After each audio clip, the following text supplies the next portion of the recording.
panic around AI in schools. And I think we're following some patterns that we've seen with every new technology. So back in the 1970s, calculators were banned from math classes.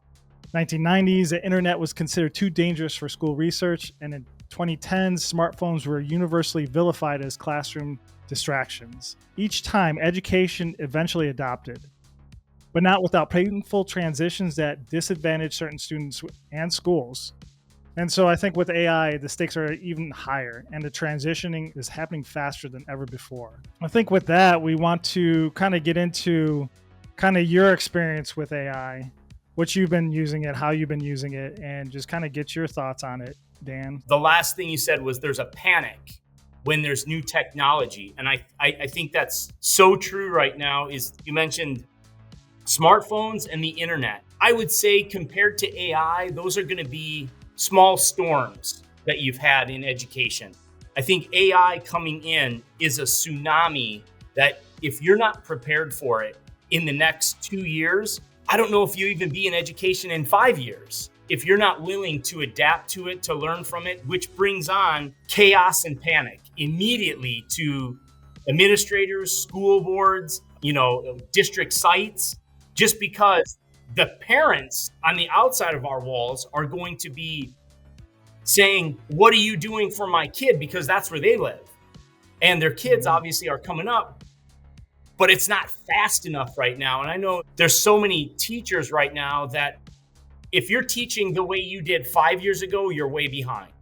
And if you're not catching up to what's actually going on, it's going to pass so fast. Like you said, the internet in the 90s, the smartphone in 2010, those were just little storms we had where it's like, how are we going to deal with this? How are we going to manage this? I think this is on a different level of chaos that it has the ability to push into. Obviously, if you're going into college, or even you're going to graduate soon, it's something that you need to prepare the kids for the future, because even in the business world now, you've got two different sides where people are embracing it. They're trying to learn as fast as possible, utilize it.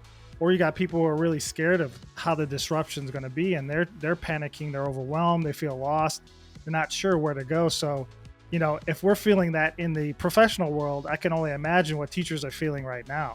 I think, and if I could add to that, just as we brought the internet to education, that was simple. We could control what, browsers the kids are looking at. We can control, but now with technology and phones, and it's almost uncontrollable force. One of the biggest barriers immediately that I see is when, the internet came in, and then you had like technology specialists that were at the high school, tech support or whatever you had. And there's one or two people, and hopefully they had some people skills and they were able to help you out. Are you going to have AI specialists on campus?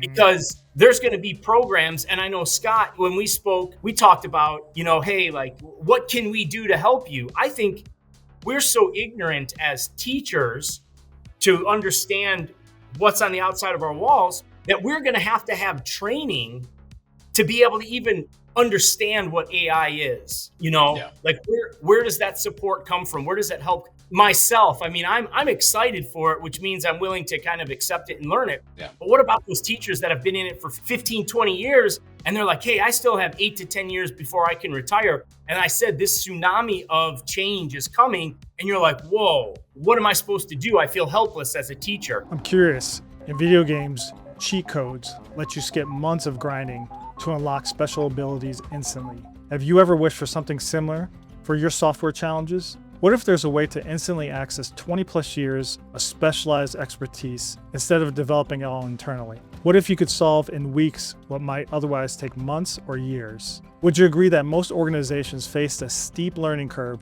when implementing new software solutions? At my company Impact, we serve as that cheat code for companies looking to transform complex software into intuitive experiences that users love and that drive real business results. Would it be valuable to explore? And how might this work for your specific situation? Visit impact.io for a free strategy session focused on your unique challenges.